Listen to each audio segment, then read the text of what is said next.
Shalom semuanya.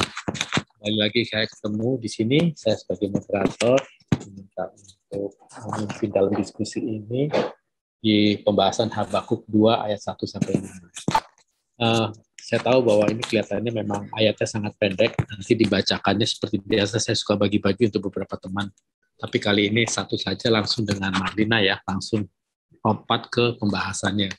Karena 1 sampai 5 ini saya rasa cukup pendek dan bisa langsung pemaknaan apa yang disampaikan oleh Marlina bisa diberikan share kepada kita semua. Tentu ini akan kita lakukan dalam waktu yang cukup singkat ya. Saya punya waktu sampai 19.25.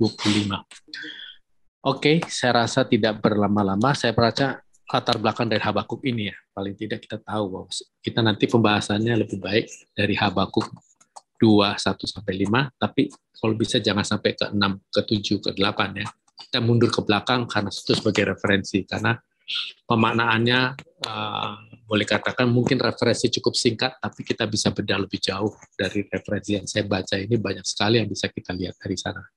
Oke, Saudara Marlina, saya persilakan waktu dan tempat untuk membaca dan langsung pembahasannya. Silakan.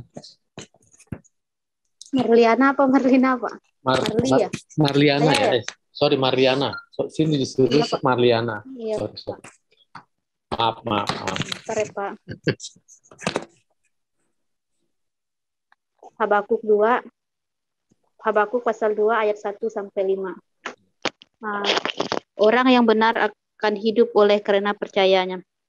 Aku mau berdiri di tempat pengintaianku dan berdiri tegak di menara. Aku mau meninjau dan menantikan apa yang akan difirmankannya kepadaku dan apa yang akan dijawabnya atas pengaduanku. Lalu Tuhan menjawab aku, demikian. Tuliskanlah penglihatan itu dan ukirkanlah itu pada loh-loh supaya orang sambil lalu dapat membacanya. Sebab penglihatan itu masih menanti saatnya. Tetapi ia bersegera menuju kesudahannya dengan tidak menipu. Apabila berlambat-lambat, nantikanlah itu. Sebab itu sungguh-sungguh akan datang dan tidak akan bertangguh.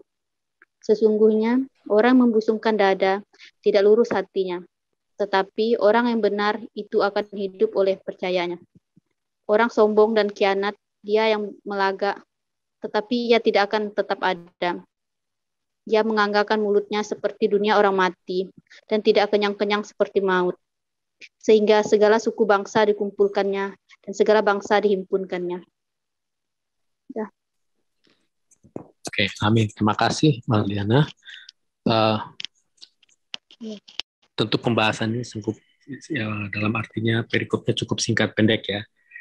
Saya silakan waktu untuk membahasnya atau uraian dari ulasan dari Saudari Marliana. Silakan. Untuk sharing hari ini. Sebelumnya terima kasih Bapak Ibu untuk kesempatannya untuk sharing pada malam hari ini. Sebelumnya saya mau memberitahu kalau saya sharingnya nggak bakalan nafsirin isi kitabnya. Tapi saya mau bagi beberapa hal yang saya dapatkan. Pertama yang saya bagikan adalah kita tetap setia menanti jawaban Tuhan. Ada kalanya dalam hidup kita kayak kita nggak tahu apa yang harus kita lakukan, kita kehilangan harapan. Seperti Nabi Habakuk tadi, dia hanya menantikan jawaban Tuhan. Dan hal-hal tidak baik lainnya yang terjadi dalam hidup kita yang kita alami. Yang saya dapatkan dari sini adalah gimana kita tetap berharap dan tetap beriman kepada Tuhan. Walaupun kita nggak tahu ke depannya bakalan seperti apa, jalan ke depannya hasilnya bakalan jadi bagaimana.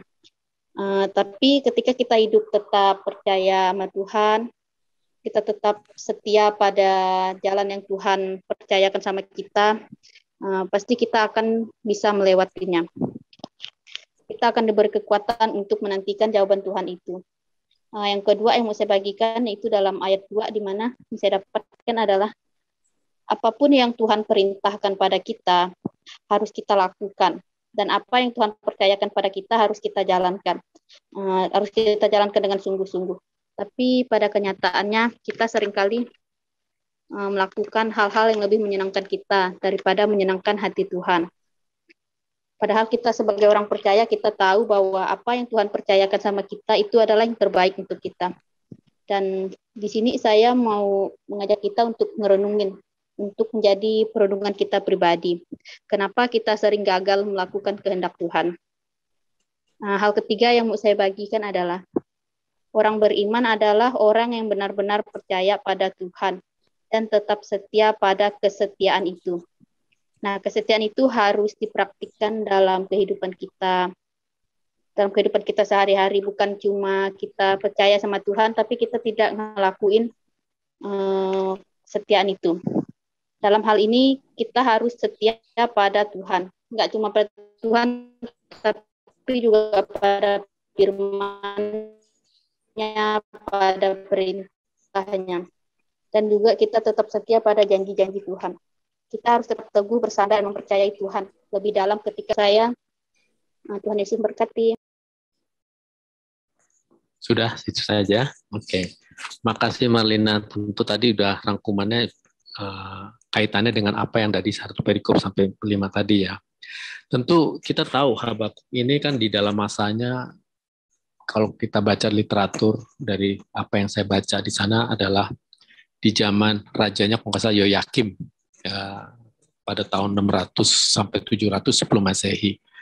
Tentu dari teman-teman bisa di-sharekan apa yang terjadi di dalam masa pemerintahan Yoyakim pada saat itu. Yoyakim itu siapa dan kenapa kok Habakuk menulis seperti itu sehingga keadaan di dalam perikop itu tadi terjadi. Tadi kita lompat ke kesimpulan, tadi Marlina sudah menyampaikan bahwa memang orang kesabaran pasti punya dampak diberi buahnya. Ya. Nah, dalam hal ini bagaimana teman-teman punya sharing dari sisi lain? Silakan waktunya saya berikan.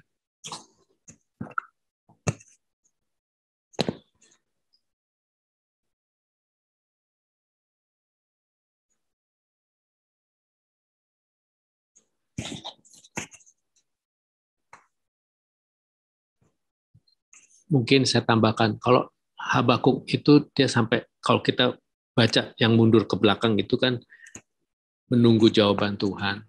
Kenapa kok dia menggunakan orang-orang Kasdim, orang-orang yang jahat, mau menindas orang-orang bangsa Yehuda ya di situ.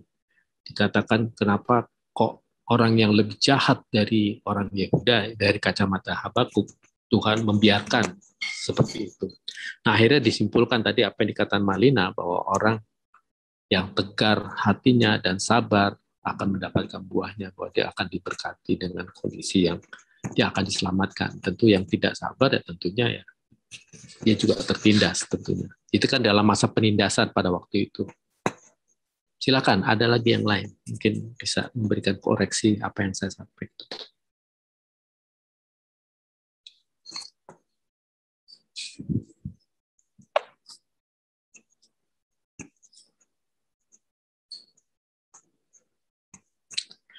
Kalau kita lihat di sini memang kalimat-kalimatnya memang kalimat-kalimat apa ya, ilustrasinya ini sekali, apa sih istilahnya, kiasannya tinggi. Nah, ini perlu teman-teman punya pemahaman lebih jauh. Silakan kalau bisa mengulas dari jauh. Silakan Pak Ocok ya. Oke, monggo.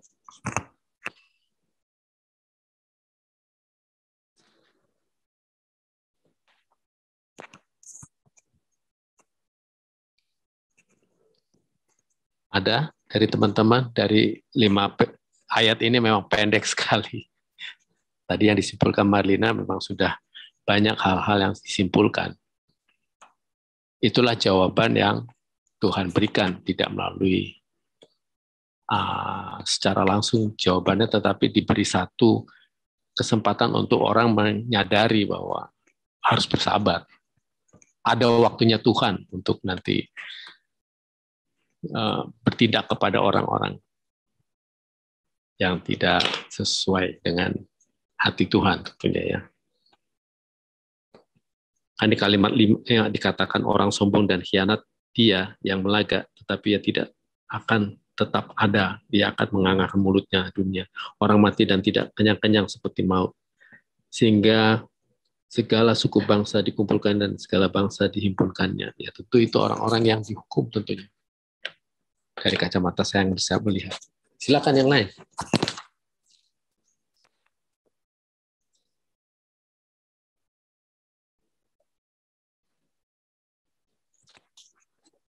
Kalau mau mengulas mundur ke belakang, silakan menggunakan apa yang pernah kita bahas yang lalu, ya dari Habakuk 1 untuk mengkaitkan, karena kaitannya adalah di Habakuk 1 banyak memberikan gambaran apa yang terjadi. Tentu di Habakuk 2 itu adalah lanjutan dari ayat 1 sebetulnya. Ayat 1, pasal 1. Jangan masuk ke pasal 2 ya, pasal berikutnya ya, atau ayat-ayat berikutnya, kan itu jatah nanti di bulan depan.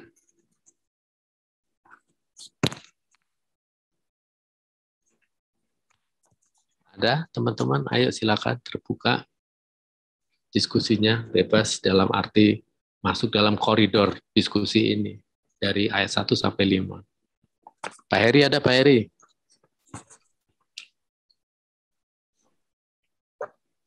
Malam Pak Edi, Pak Nexon, Bapak Ibu semua. Malam. Malam. Sorry saya tahu. Aduh. Udah pas. Tapi ada sih, cuman nanti lah. Aku masih agak nggak fokus. Teman-teman dulu. Iya. Pak Edi, teman-teman dulu. Iya, silakan. Mungkin dari saya Pak Hendi. Boleh. Oke, ya. Mungkin saya akan mencoba menanggapi dari pembahasan kita ini seperti yang Pak Hendi katakan bahwa ini merupakan lanjutan dari pasal pertama. Ya, kita sudah 3 kali dalam pertemuan membahas dalam pasal yang pertama ini. Ya, ini masih lanjutan bagaimana respon Tuhan terhadap apa yang disampaikan oleh Habakuk kepada Tuhan di perikop yang kedua yang dikatakan di mana keadilan Tuhan. Ketika Tuhan menyatakan keadilannya menghukum bangsa Israel oleh karena ketidaksetiaan mereka dengan memakai bangsa Kasdim yang dikenal dengan bangsa yang tidak mengenal Tuhan. Dan di sana Habakuk mengatakan di mana keadilan Tuhan itu? Kenapa Tuhan justru memakai orang-orang yang dalam tanda kutip orang-orang fasik menghukum umat Tuhan itu sendiri? Apakah tidak ada jalan lain gitu ya? Itu dalam pembahasan kita yang sebelumnya. Kemudian di dalam bagian ini ketika hal itu ditanyakan oleh Habakuk, maka Tuhan ya menyatakan kepada Habakuk bahwa ini sebentar lagi kamu akan melihat bagaimana saya menyatakan hukumanku, keadilanku kepada orang yang menyatakan, yang menganggap dirinya itu yang bangga dengan kehebatannya, kekuasaannya, yaitu bangsa Kasdim. Ya dikatakan bahwa penglihatan itu, ya ayat yang ketiga ya, penglihatan itu masih menanti saatnya, tetapi ia bersegera menuju kesudahannya dengan tidak menipu. Apabila berlambat-lambat, nantikanlah itu, sebab itu sungguh-sungguh akan datang dan tidak akan bertanggung. Ya, Tuhan mau menyatakan kepada Habakuk bahwa apa yang Tuhan akan nyatakan kepada bangsa Kasdim itu benar-benar akan dinyatakan. Jadi di atas dikatakan di dalam pasal yang pertama, ya seakan-akan dalam bagian itu bangsa Kasdim berjaya oleh karena dia merasa berhasil mengalahkan umat pilihan Tuhan yaitu bangsa Israel sendiri, tetapi dia tidak tahu pada ending hidupnya dia juga akan ya habis lenyap oleh karena hukuman daripada Tuhan. Sehingga di dalam bagian ini ya suatu pengharapan yang luar biasa yang kembali dikumandangkan oleh Habakuk, dikatakan bahwa orang yang benar akan hidup oleh karena percayanya. Ya kalau saya melihat di dalam beberapa tafsiran, kata percaya itu mengarah kepada iman ya, mengarah kepada iman. Jadi ya orang yang benar artinya ya orang yang benar dalam artian orang yang percaya kepada Tuhan, orang yang mengandalkan Tuhan, orang yang berharap kepada Tuhan, maka dia akan hidup oleh karena dia berharap kepada Tuhan. Kalau saya bahasakan dalam bahasa yang saya paham. Sehingga dalam bagian ini dikatakan di ayatnya yang keempat, sesungguhnya orang yang membusungkan dada tidak lurus hatinya, tetapi orang yang benar itu akan hidup oleh percayanya. Ya orang yang congkak, seakan-akan dia berjaya, seakan-akan dia hebat, ya ini mengarah kepada bangsa Kasdim. Tetapi sejatinya hidup mereka itu ya tidak akan lama lagi, digambarkan seperti orang fasik ya. Begitu demikian halnya akan kehidupan bangsa Kasdim itu. Sehingga di ayatnya yang kelima dikatakan orang sombong dan hianat, dia yang berlagak tetapi ia tidak akan tetap ada ya. Ini gambaran dari kehidupan bangsa Kasdim yang merasa dirinya hebat, yang telah mengalahkan bangsa Israel sebagai umat Allah, tetapi pada akhirnya hidupnya juga akan dihukum.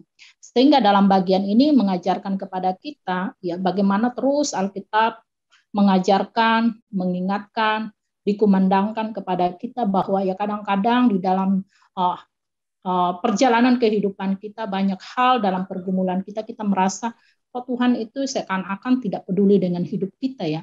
Tetapi orang di luar sana yang tidak mengenal Tuhan seolah-olah hidupnya lebih baik, lebih lancar, lebih sukses ketimbang kita yang ya kita sudah berusaha untuk menjaga diri, tetapi kenapa hidup kita semakin terasa terhimpit. Tetapi dalam bagian ini ya kita kembali dihiburkan, saya pikir bukan hanya kepada Habakuk, tetapi juga sekaligus kepada kita sebagai orang yang percaya. Oleh karena itu kita diingatkan biarlah kita juga hidup oleh karena percaya kita.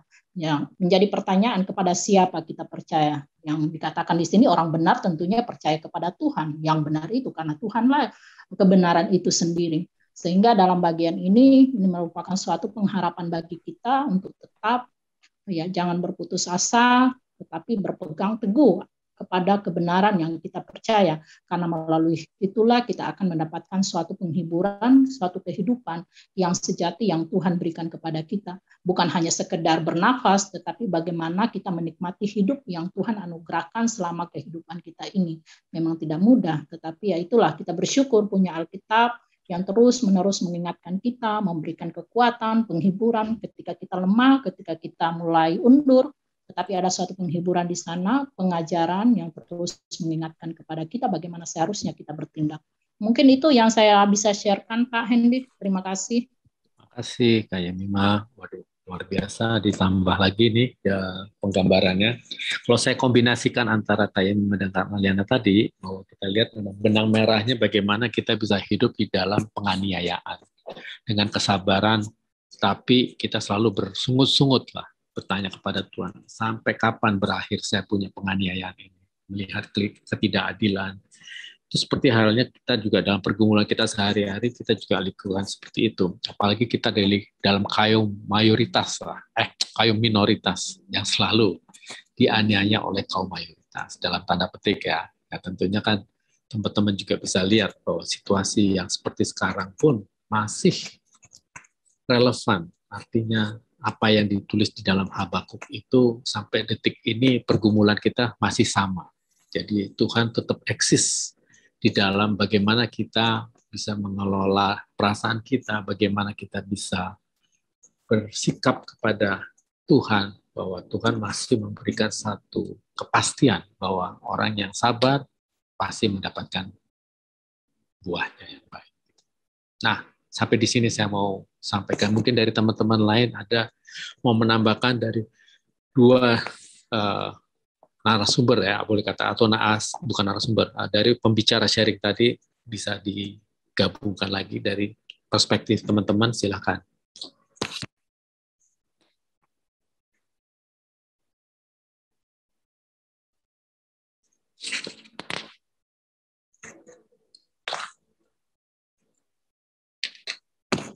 Waktu kita masih banyak nih.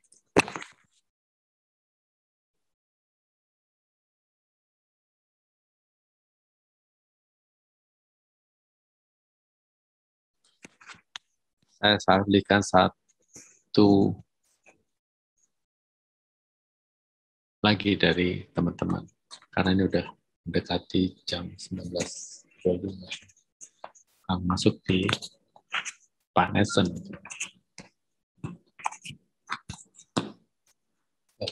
Sorry, masih lama deh. Sorry.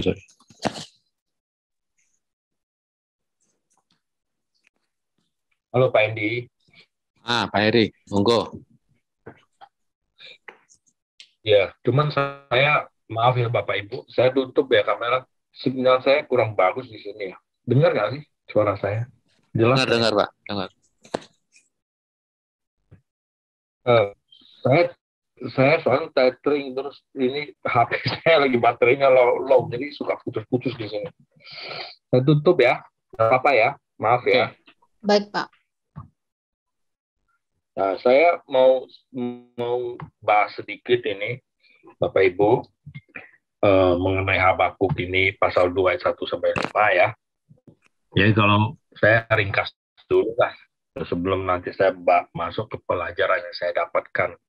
Moga-moga apa yang saya dapatkan juga bisa menjadi berkat bagi yang lain. Jadi ayat 1 itu Habakuk bicara dia tuh mau menantikan firman Tuhan dan mendengarkan jawaban atas pengaduannya kepada Tuhan. Pengaduannya kita tahu ada 2 ayat kemarin, itu udah pasti pasal 1 keluhannya Habakuk. Protes-protes Habakuk merasa tidak adil. Kenapa kok Tuhan begitu lama begitu memberikan jawaban, justru nggak enakin orang kafir yang dipakai Tuhan untuk yang notabene tidak lebih baik dari Israel katanya, dipakai untuk mendidik atau menindas ya bangsa Israel, orang Yehuda terutama. Nah, di ayat 2 Tuhan dikatakan Tuhan menjawab Habakuk, Tuhan memberikan penglihatan, jawabannya merupakan penglihatan. Dan Habakuk disuruh tulis tuh apa yang dia lihat, ditulis atau diukirkan pada loh ya, pada loh. Mungkin media loh itu kan media untuk ditulis, untuk menulis ya, perintah-perintah Tuhan atau larangan seperti itu. Untuk loh batu atau apa media untuk menuliskan penglihatan yang Tuhan tunjukkan kepada Habakuk yang berhubungan dengan ayat 1 tadi. Halo, bisa dengar ya? Lanjut. Supaya itu bukan hanya untuk saat ini, tetapi pada masa yang datang, supaya orang tahu yang akan datang, kan nubuat ya.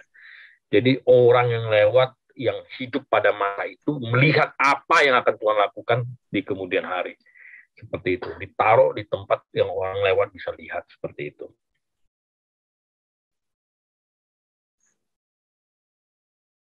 Terputus, Pak Heri. Halo, Pak Heri, terputus.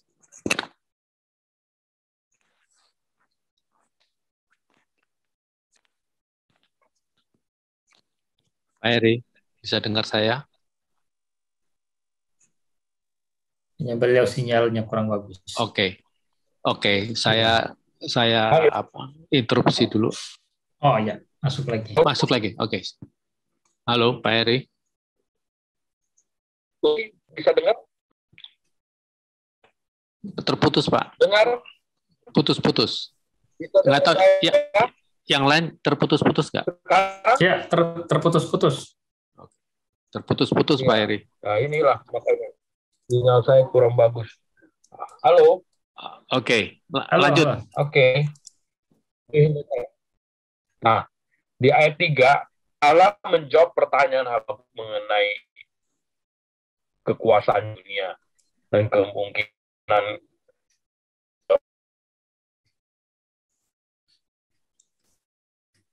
Terputus lagi, Pak Heri. Hilang ya. Oke. Pak Heri, boleh saya lompati dulu, kita berikan kepada tempat yang lain, nanti kalau memang signalnya sudah kembali, saya berikan lagi ke Pak Heri. Saya interupsi sebentar, silakan dari teman-teman ada yang sharing.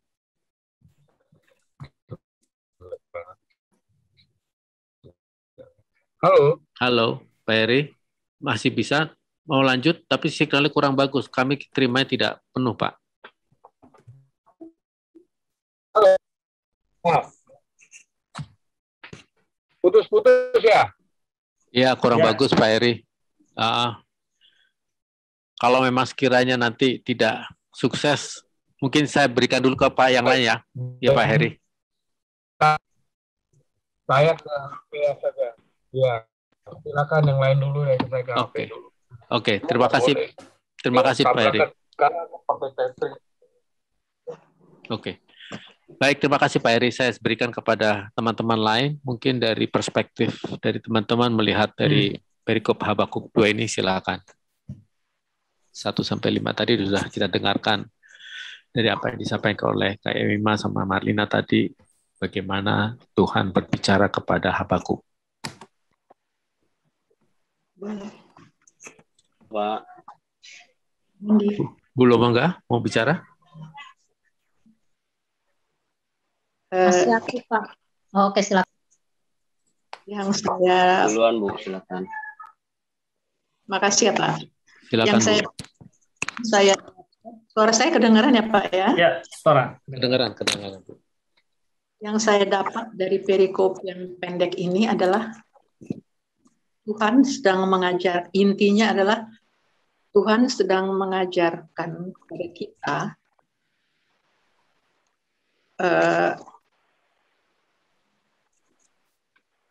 bahwa kita itu diciptakan hidup untuk beriman padanya.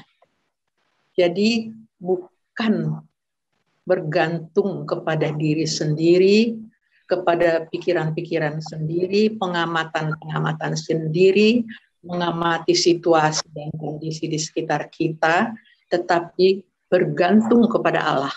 Itu yang menjadi inti dari perikop ini.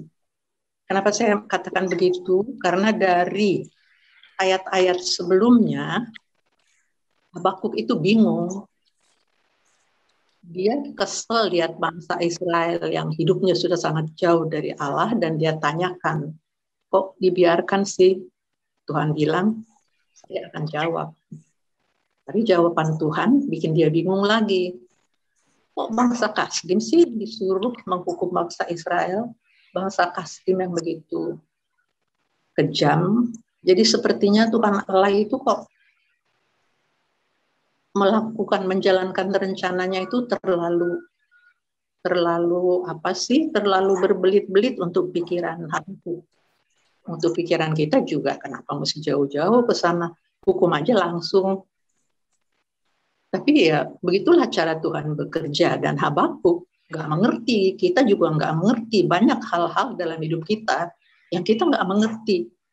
Seperti tadi kata Pak Handi, situasi kita sebagai minoritas sering diperlakukan tidak adil. Tuhan diam aja sih. Ada yang dibakar, ada yang ini, ada yang itu. Kenapa diam aja Tuhan? Kita nggak mengerti. Banyak rencana Tuhan yang kita tidak mengerti. Tapi memang begitulah keadaannya. Dan Habakuk pinter. Dia tidak memaksakan kehendaknya. Kita dalam situasi seperti sekarang sering memaksakan kehendak, menggunakan pikiran-pikiran kita, menggunakan kekuatan-kekuatan politik, kekuatan uang, segala macam kekuatan-kekuatan yang sifatnya manusiawi. Tuhan tidak menginginkan hal itu. Dan Habakuk di sini tunduk pada Tuhan. Dia nggak mengerti. Dia serahkan pada Tuhan. Dia berhenti dulu merenung. Barangkali itu yang perlu selalu kita lakukan, merenung. Di dalam merenung itu, Habakuk merenung kembali, Tuhan yang saya sembah ini, Tuhan seperti apa sih? Jadi dia mulai mempelajari, kita juga barangkali bisa mengikuti cara ini, kita pelajari karakter Tuhan. Mulai dari penciptaan sampai sekarang yang bisa kita baca di Alkitab, ya bahwa dia itu maha kudus, bahwa dia itu maha kuasa, bahwa dia itu maha adil, bahwa dia itu konsisten, tidak pernah berubah, dan segala macam maha-maha yang lain. Sampai akhirnya Habakuk mulai sedikit mengerti sedikit demi sedikit. Dan di ayat 2-3 menjawab kesabaran Habakuk itu. Sesudah dia mulai merenung, membayangkan Tuhan yang dia sembah. Tuhan menjawab, Habakuk, nanti akan saya beri jawaban, tapi tidak seketika. Karena di ayat 2 dikatakan, sebab penglihatan itu masih menanti saatnya. Jadi itu tidak dalam waktu yang singkat. Kadang-kadang tahunan, puluhan tahun. Bangsa Israel di gurun itu sampai 40 tahun, ya. Jadi, tapi pasti ada, jawaban saya pasti ada. Jadi bersabarlah. Dan Habakuk bersabar. menanti untuk melihat apa sih yang akan dilakukan oleh Tuhan, seperti penglihatan saya itukah. Dan itu sebabnya di ayat 3 dikatakan orang benar akan hidup oleh karena percayanya. Jadi bisa kita lakukan memang kita merenung, kemudian kita serahkan pada Tuhan. Kalau kita udah mentok, nggak tahu lagi mau melakukan apa, serahkan pada Tuhan, biarkan Dia yang bekerja. Jadi berimanlah padanya. Kita zaman sekarang ini ya udah kadang-kadang sudah jauh dari caranya pahlawan-pahlawan iman zaman dahulu, mulai dari Abraham, Musa, dan seterusnya. Mereka itu tidak pernah mengandalkan kekuatan-kekuatan politik atau kekerasan, tapi itu mereka selalu mengandalkan Tuhan. Memang tidak segera jawabannya itu muncul. Sebagai contoh aja, Musa aja kurang baik bagaimana dia memimpin bangsa Israel. Dia sendiri nggak sampai ke tanah perjanjian. Dia cuma sampai di Gunung Nebo. Jadi kadang-kadang masalah yang kita hadapi pun barangkali jawabannya tidak kita lihat. Tapi dijawab oleh Tuhan mungkin sesudah kita nggak ada. Jadi kelihatannya inti dari perikop ini adalah kerjakan apa yang bisa kamu kerjakan dan percayalah Tuhan pasti akan menjawab pertanyaanmu, karena Tuhan itu ada sepanjang sejarah umat manusia mulai dari Adam Hawa sampai sekarang. Rencana-rencananya memang sih nggak akan terbayang sama kita. Bayangkanlah ya, seluruh manusia yang sudah bermiliar ini ada di dalam rencana Dia, dan yang sering rencananya itu saling berkaitan satu sama lain. Bagaimana kita mau bisa menganalisanya, bagaimana kita mau bisa memikirkannya. Yang bisa kita lakukan hanya percaya padanya, beriman padanya, serahkan padanya. Pada waktunya mungkin Dia akan menjawab. Barangkali itu yang bisa kita, yang saya dapat sih dari perikop ini itu. Terima kasih Pak Hendy. Terima kasih Bu Lumongga. Wah, tambah lagi nih kita pemahamannya dari perspektif yang lain. Tapi saya mau melihat dari apa yang disampaikan Bu Lumongga itu tadi, memang betul kita memang kadang-kadang dalam tengah-tengah pergumulan kita tuh ingin mendapatkan jawaban yang instan, cespleng. Hari ini kita minta, hari itu juga ataupun saat itu juga kita mendapatkan jawaban. Tentu nggak begitu ya. Saya juga belajar dari apa yang saya kutip di dalam Alkitab ini, saya baca di buku penuntun Alkitab. Di sini memang kita harus mengenal sifat-sifat Allah itu yang unik ya. Ada dibagi dua, sifat-sifat Allah yang unik dan sifat-sifat Allah yang moral. Saya ambil yang sifat-sifat yang unik yang berkaitan dengan apa yang kita diskusikan di sini. Saya bacakan salah satunya adalah Allah itu Maha Tahu, yaitu Ia mengetahui segala sesuatu. Dia mengetahui bukan saja perbuatan kita, tapi juga pikiran kita. Apabila kita berbicara tentang pra-pengetahuan Allah, yang dimaksudkan ialah Allah bahwa mengetahui segala sesuatu yang mungkin sebagai mungkin, yang pasti sebagai pasti, segala sesuatu yang tergantung sebagai tergantung, segala sesuatu yang akan datang sebagai yang akan datang, segala sesuatu yang sebagai yang lalu, semuanya akan ditentukan dari semula sebagai kepastian yang telah ditetapkan sebelumnya. Jadi hal-hal seperti ini yang harus kita pelajari juga. Tidak sekedar kita memahami apa yang di dalam kutipan perikop ini, tapi sifat-sifat Allah itu sendiri. Kalau saya baca sini sifat-sifat Allah yang di unik ini ada 7. Yang sifat-sifat yang moral itu juga ada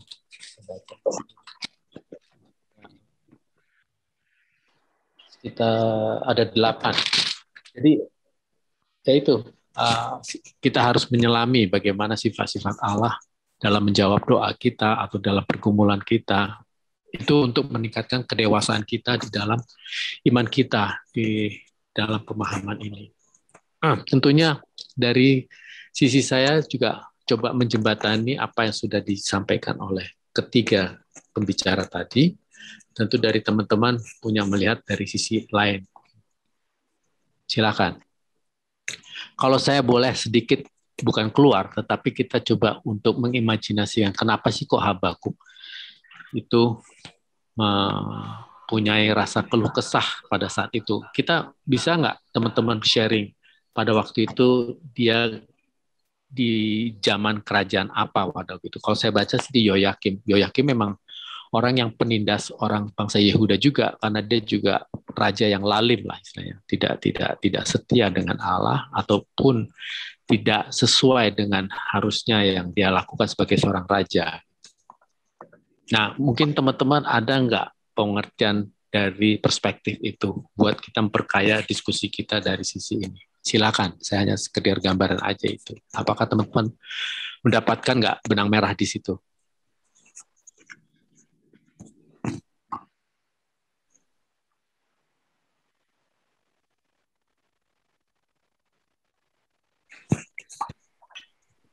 Halo, Pak. Halo, ya Mas Yakub, silakan. Ada yang mau bicara? Terima kasih Pak ya, Hendy. Yuk, mari silakan Yakub. Mungkin beda ya Pak ya pendapat saya Pak ya.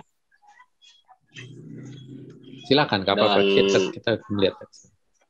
Iya, dan mungkin ada sedikit pertanyaan sih dalam arti Habakuk ini kan berdoa dan doanya itu kan Tuhan menjawab melalui penglihatan-penglihatan. Nah, pertanyaannya kenapa di zaman para nabi dan para rasul seperti Yohanes mendapat penglihatan bertemu dengan Tuhan dan Tuhan berbicara langsung gitu. Seperti Musa kan Tuhan menampakkan diri di dalam duri belukar itu ya, membakar duri itu dan durinya itu tidak sampai hangus ya. Nah, kenapa di zaman sekarang kenapa di zaman sekarang adalah orang-orang itu kenapa tidak bisa mendengar suara Tuhan secara audible?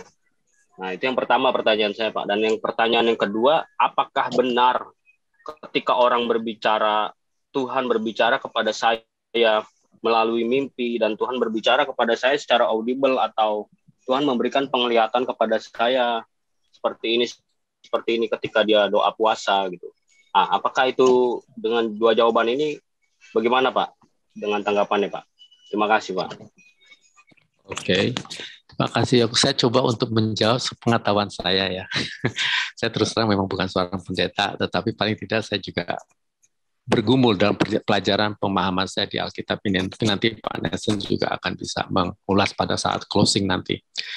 Ya pada dasarnya sih memang kita ini udah di zaman yang sudah pencurahan Roh Kudus. Jadi nggak mungkin lagi banyak orang yang mengklaim bahwa Tuhan berbicara kepada saya.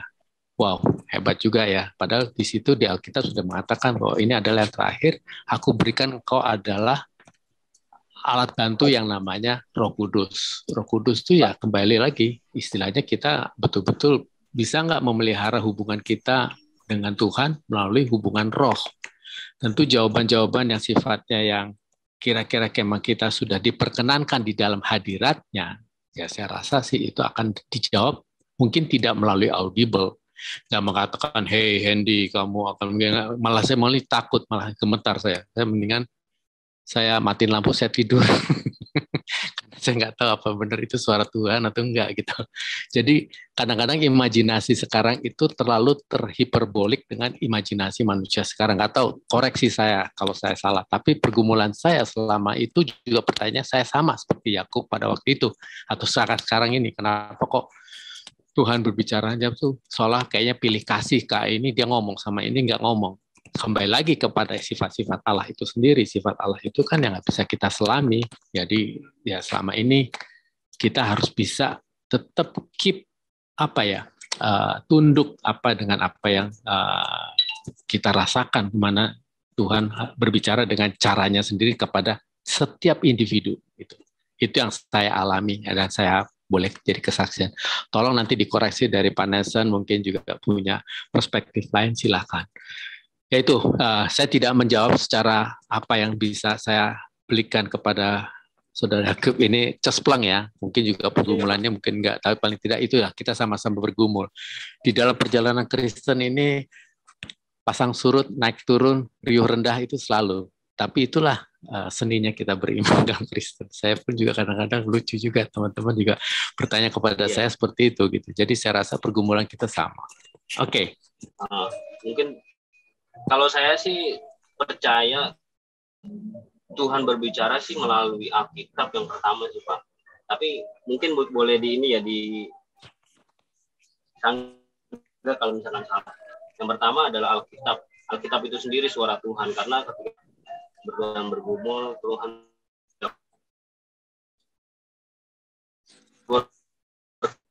kita atau menasihati kita. Mungkin itu bisa dikoreksi kalau kita salah pendapat saya. Apakah benar ketika orang berbicara pada kita menegur, Tuhan yang berbicara melalui orang itu, maksud saya. Oke, setuju.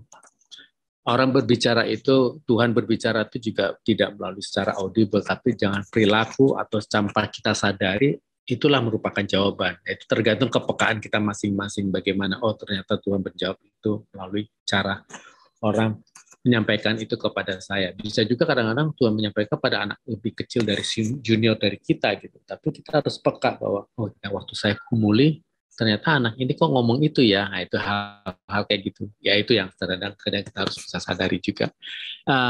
Paling tidak pertanyaan ini saya boleh parkir dulu, tapi nanti mungkin bisa disampaikan juga oleh Pak Nelson ataupun juga teman-teman lain yang kira-kira bisa memberi jawaban atau pergumulan dari Yakub ini, saudara Yakub ini. Oke, bisa ya kita ini ya skip dulu ya Yakub ya. Ya Pak. Makasih. Oke, dari teman-teman lain kembali kita ke laptop maksudnya ke perikop tadi, apa yang kita punya pandangan dari apa yang kita lihat di perikop ini. Silakan, waktu kita masih ada loh. Oh, masih ada setengah jam. Lumayan nih, banyak yang kalau mau bicara.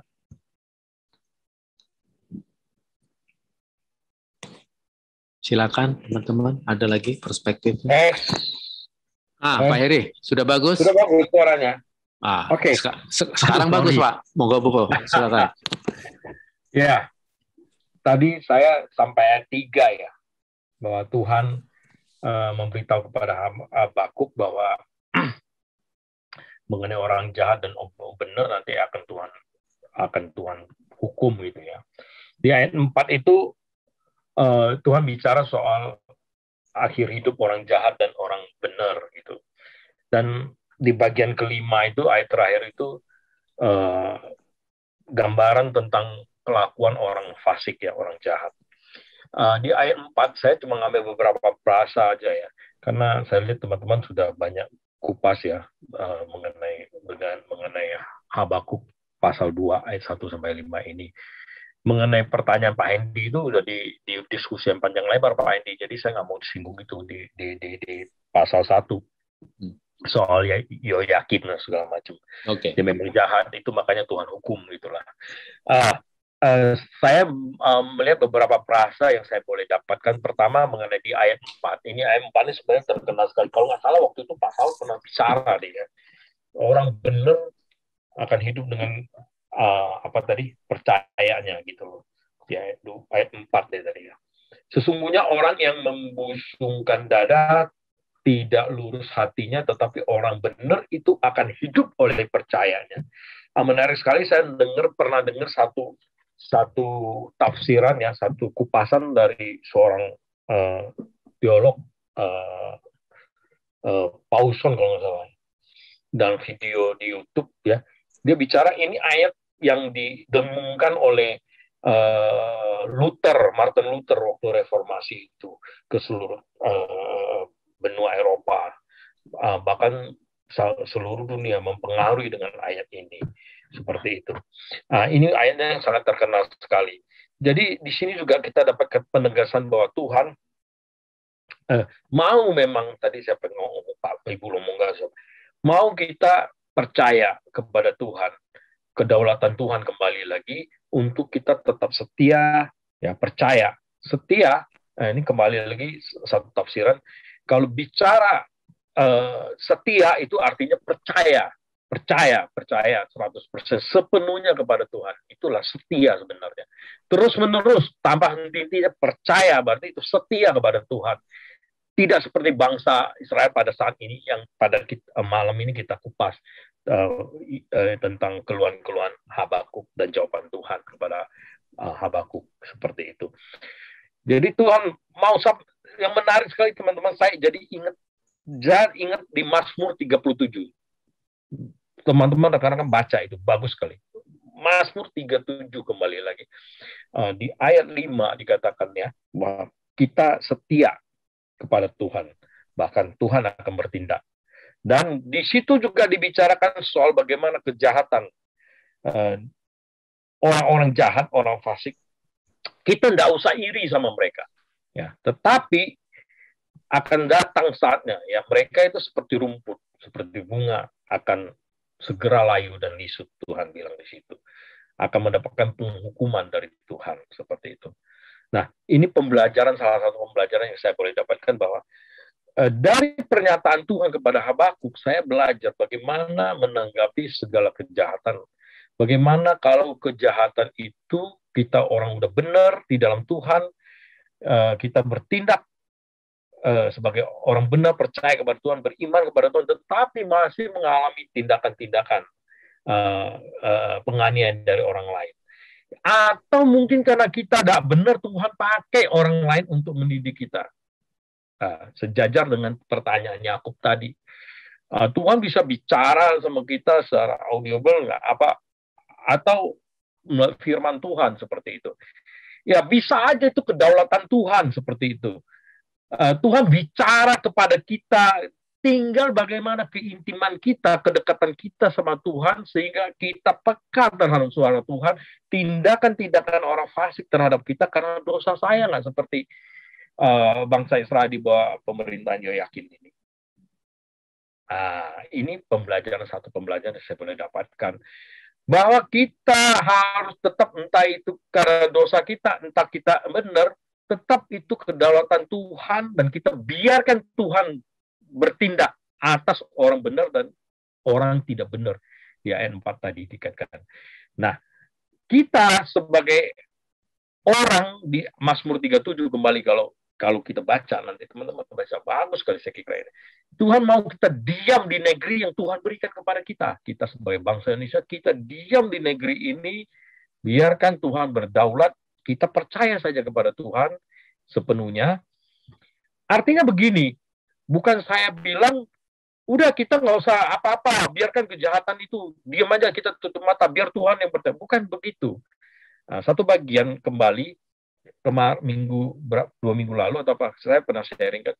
Di Mazmur 121 juga bicara begitu, bahwa biarkan Tuhan bertindak, Tuhan berperang untuk kita. Bukan artinya terus kita berpangku tangan, bukan. Tetapi sama seperti halnya yang ada pada diri Kristus, yang adalah 100% manusia, 100% manusia dan 100% Allah.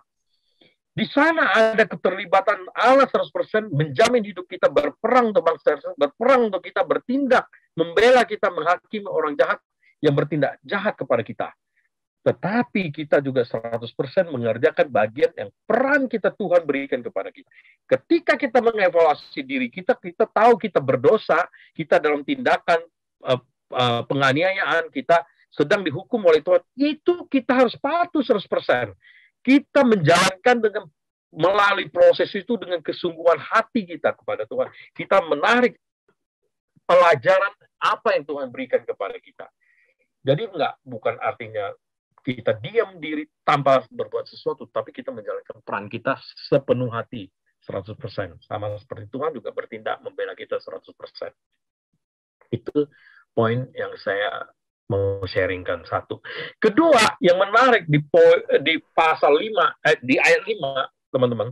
Di ayat 5 ini ada hal yang bagus sekali ya. Memang susah memahami kata-kata ini. Saya baca tadi berulang-ulang, bahkan sebenarnya dari minggu lalu ya, saya udah dengarkan audionya juga. Saya baca berulang-ulangan, beberapa tafsiran juga. Nah, ini saya mau bacakan untuk kita ya.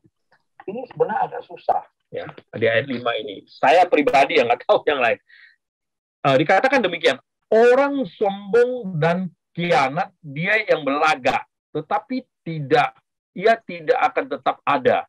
Ia mengangakkan mulutnya seperti dunia orang mati, dan tidak kenyang-kenyang seperti maut. sehingga segala suku bangsa dikumpulkannya dan segala bangsa dihimpunkannya. Saya mendapat pemahaman pengertian hikmat dari Tuhan bahwa orang jahat itu seperti itu, ya. Dia mengangangkan mulut dan tidak pernah merasa puas kalau sudah melakukan kejahatan. Kita lihat aja orang dunia. Penganiayaan dilakukan satu orang. Lihat aja hidup Paulus. Lihat aja bangsa kita sekarang ini. Semakin puas rasanya melakukan kejahatan, semakin nggak puas. Seneng melakukannya. Itulah kejahatan. Itulah kuasa dosa, ya. Ketika kita tidak pernah sadar dan kita membiarkan dikira dikuasai oleh si jahat, maka kita akan bertindak seperti itu, dari dosa yang satu ke dosa lain. Atau kita sebagai orang Kristen yang masih hidup dalam kedagingan, hati-hati, ya, hati-hati. Saya belajar satu hal dari sini. Kalau kita berzina, kalau kita bermain pelacur, kalau kita berjudi, maka tindakan pertama yang ada suara Tuhan menunggu kita diamkan, atau terus-menerus akan menguasai kita. Dosa itu kan terus mencengkam kita, akan membuat kita tidak pernah puas melakukan seks dari satu ke satu lain, ke perempuan satu ke perempuan lain. Berjudi dari satu tempat ke tempat lain. Kita nggak akan pernah puas. Itulah kita sudah dikuasai oleh kedagingan. Kira-kira seperti gambaran pasal ayat 5 ini saya lihat. Kesombongan, khianat mereka, tapi itu nanti suatu-suatu akan hancurkan. Tidak ada sesuatu yang bisa lolos dari hukuman dosa, hukuman Tuhan, dosa-dosa yang seperti itu. Ya, jadi hati-hati terhadap dosa. Orang percaya jangan sampai jatuh dalam keinginan daging yang tidak peka terhadap suara Tuhan. Maka intimlah dengan Tuhan. Setiap saat, maaf Bapak Ibu, saya tidak suci, saya orang berdosa, dan saya akhir-akhir ini terus dikasih hikmat untuk belajar firman Tuhan, baca firman Tuhan, berdoa terus-menerus. Saya angkat lagi Kolose 3 ayat 10, 2 Korintus 5 ayat 17, diperbaharui terus-menerus. Kita orang berdosa, tabiat lama kita masih ada. Kita harus terus. Nah, berhubungan dengan keinginan daging, Tesalonika 4 ayat 5 ya. Roma 1 ayat 24. Ini jelas sekali. Kalau kita membiarkan diri kita dengan keinginan kedaging kita, maka Tuhan akan biarkan itu. Dan kita akan terjerumus seperti orang jahat tadi, mengangangkan mulut terhadap nggak pernah puas-puas dia melakukan kejahatan itu. Ya, saya kira Pak Hendy itu yang saya mau sampaikan. Cukup itulah, 2 itu yang paling penting saya rasakan malam ini yang saya dapatkan pembelajaran itu. Terima kasih. Makasih Pak Heri. Wah, ini tambah lagi kita punya satu pandangan dari perspektif yang lain ya. Di mana memang pada dasarnya manusia itu kalau udah serakah lupa diri. Dan saya pun juga bisa melihat di mana ya kawan-kawan saya yang terjun di dalam dunia politik ya seperti itulah potretnya. Dan tentunya sekarang ada beberapa yang dipanggil KPK, ya tentu itulah buah-buahnya yang harus mereka terima. Ya, itu salah satu potret yang saya coba untuk menggambarkan dunia yang dimana kita bisa lihat sekarang bahwa pesan dari apa yang di balik perikop itu ya orang kalau serakah lupa diri ya begitu, tidak tahu diri, tidak tahu batasnya.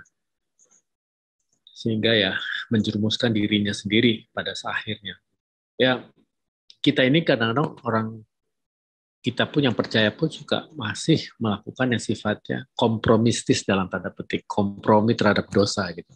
Ya, ini kan kecil, aneh masih bisa ditolerir sama Tuhan, Tuhan Maha tahu. Yo, malah dibalik begitu. Kita yang berbuat dosa malah seolah Tuhan tahu sendiri kan, kita kan orang lemah katanya. kita hidup dalam daging itu gimana loh. Jadi kadang-kadang kita tidak memberikan sikap yang harusnya kita lawan daging itu, tapi kita malah mengentertain daging itu sendiri. Jadi itu yang kita lihat. Oke, terima kasih Pak Heri. Teman-teman lain, silakan, masih ada waktu banyak ini, masih ada 20 menit lagi. Tapi nggak tahu nih, saya minta mohon diri ya Pak Natsan. Kalau sekiranya ini karena perikopnya cukup pendek, kalau memang tidak ada yang dari teman-teman, akan bisa masuk di Pak Pak Nathan. Silakan Pak Nathan. Coba sekarang komen aja Pak Nathan. Oh, oke, bisa. Tapi masih ada Pak Tony, masih ada Pak Saud, ada Pak Saud juga. Oh ya, siap. Oke. Monggo nih, wah pakar-pakar ini nih, Alkitab nih. Saya cuma lihat Pak Tony cuma ketawa aja dalam baby-nya itu. Pak Tony, nyimak Pak Iya, Tony. sorry, saya baru pulang, agak terlambat juga masuknya, jadi saya nyimak dulu Pak Hendy, monggo. Oke, siap. Oke. Jagoan biasanya datangnya belakangan nih. Oke. Silakan. Matinya dulu Pak Hendy ya. Kenapa Pak? Iya, jagoan datangnya duluan tapi matinya duluan. Ya gitulah. Oke, intermezzo sedikit silakan. Teman-teman yang lain jalan Pak Saud ada. Ini huruf S-nya nih, S-nya Saud ya? Iya. Saya kok ini Mr. Black. Saya We're in black. Sebenarnya mau, cuma posisi lagi di luar dan tidak comfort lah gitu ya untuk berkata-kata. Jadi saya menyimak. Ini menarik sekali sebenarnya. Wah, menarik sekali. Jadi saya menyimak saja karena sikon. Oke. Baik. Thank you. Pak Heri, sebagai moderator, Pak Pendeta Netson, Pak Heri dan semua. Thank you. Oke. Siap. Silakan yang lain. Ayo, teman-teman. Anak muda. Ayo ini, saya pengen dengar dong. Kita nih yang senior, yang junior juga dong.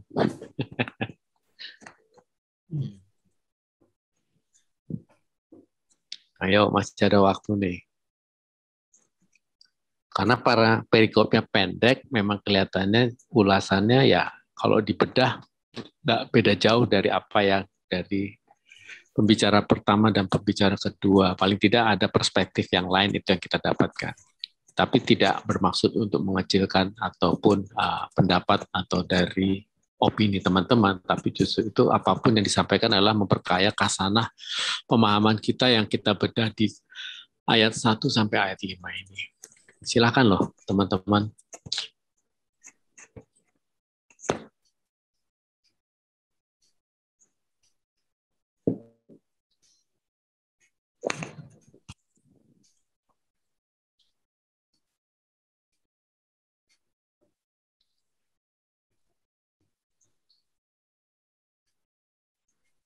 Pergumulan kita di dalam membaca Alkitab ini selalu kan karena tulisan itu ditulis dalam bentuk tulisan kata-kata kiasan ya. Nah ini untuk membedah kata-kata kiasan ini bisa bermacam-macam perspektif, tetapi saya rasa bermuaranya adalah ke titik kebenaran itu sendiri gitu. Nah itulah uniknya pergumulan menjadi orang Kristen ya di situ itu.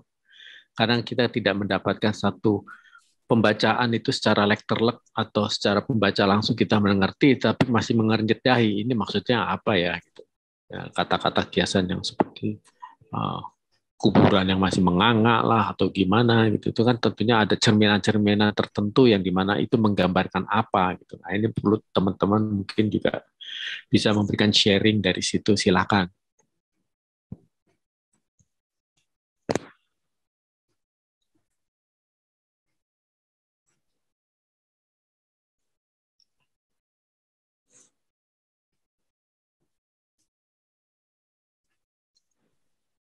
Ayo, jadi saat teduh.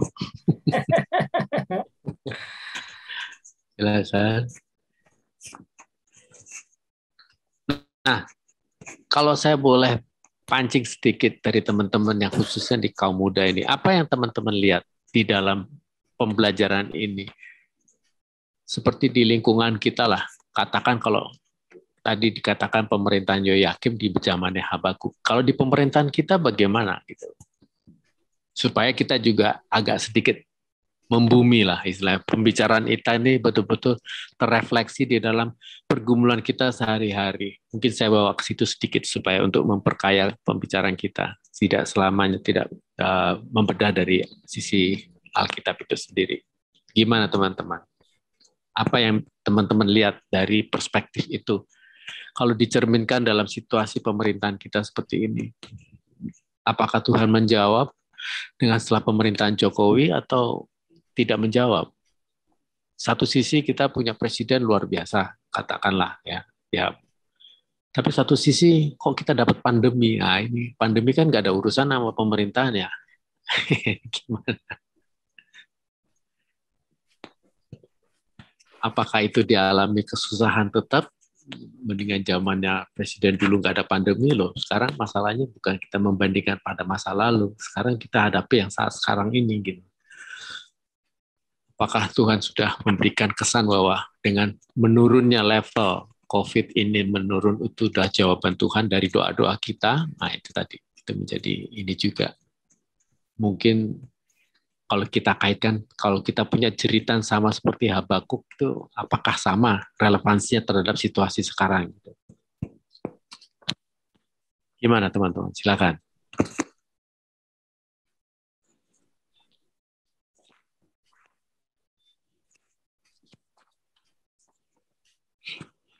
Loh, kok diam juga?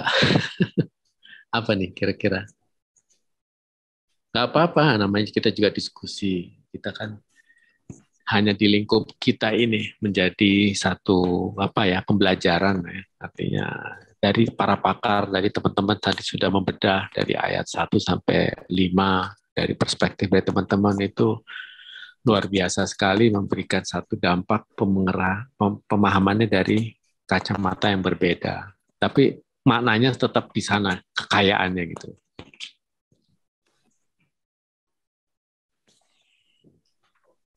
Sekarang pukul 20:06.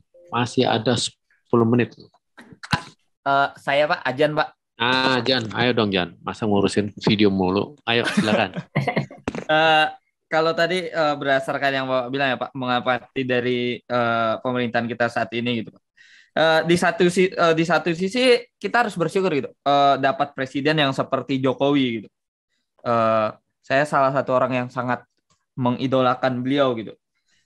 Walaupun dengan kondisi yang pandemi saat ini gitu, tapi kita bisa melihat bahwa dari pandemi ini juga walaupun banyak negatifnya ya gitu Pak, tapi satu sisi positif yang saya lihat adalah kita bisa melihat kualitas pemimpin kita gitu.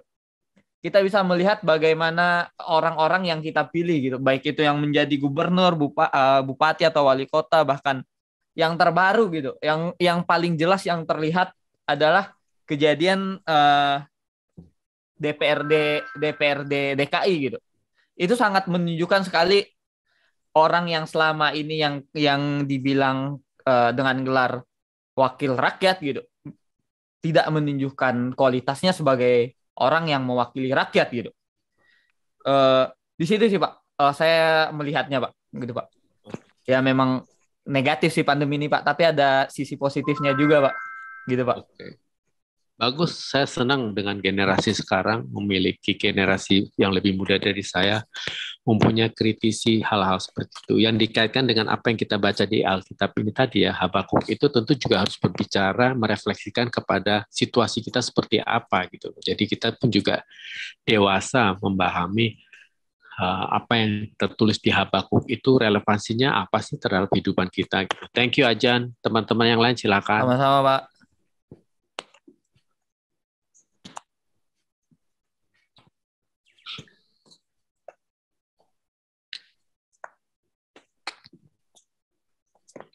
Ya artinya pembahasan saya sebagai moderator di sini tidak maksudnya untuk lari dari cerita perikop ya, tapi perikop ini harusnya berrelevansi kepada pergumulan kita sehari-hari, itu harusnya kita lihat juga.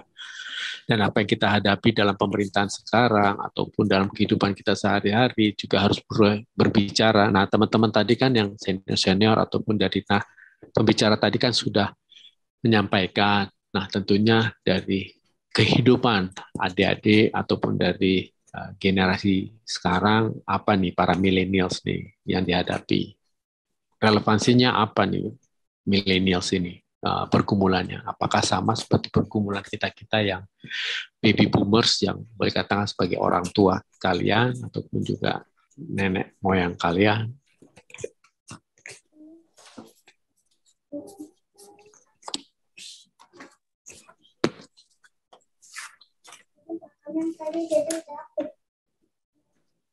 masih mengisi waktu dalam waktu 6 menit lah paling tidak. Sebetulnya 6 menit itu juga masih terlalu cepat, tapi paling tidak waktunya ini dari perikop yang pendek ini sebatas ini yang saya terima dari teman-teman. Silakan loh, saya waktu masih bergulir sekarang di waktu 20 lewat 10. Jadi masih ada 15 menit sebetulnya, tapi saya berikan waktu sekitar 5-10 menit lah. Lantas kita masuk ke pembahasan ke Pak Netsen. Kalau saya boleh nambahin Pak Hendy. Monggo, Pak Ucok, silakan. Hampir mirip sebenarnya dengan apa yang sudah disampaikan oleh Bapak Ibu sekalian gitu ya. Saya menggarisbawahi bahwa di perikop kali ini tuh intinya adalah di ayat ke berapa ya? Tetapi orang yang benar akan hidup oleh percayanya gitu ya. Itu ayat keempat.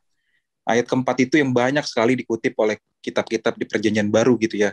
Banyak sekali gitu referensi mengarah ke pernyataan di kitab Habakuk ini, seperti contohnya di 2 Korintus 5 ayat 7, Roma 1 ayat 17 gitu, Ibrani 10 ayat 38, Galatia 3 ayat 11. Itu semua menyatakan mendeklar bahwa orang benar tuh hidup karena percaya, orang benar hidup karena iman gitu.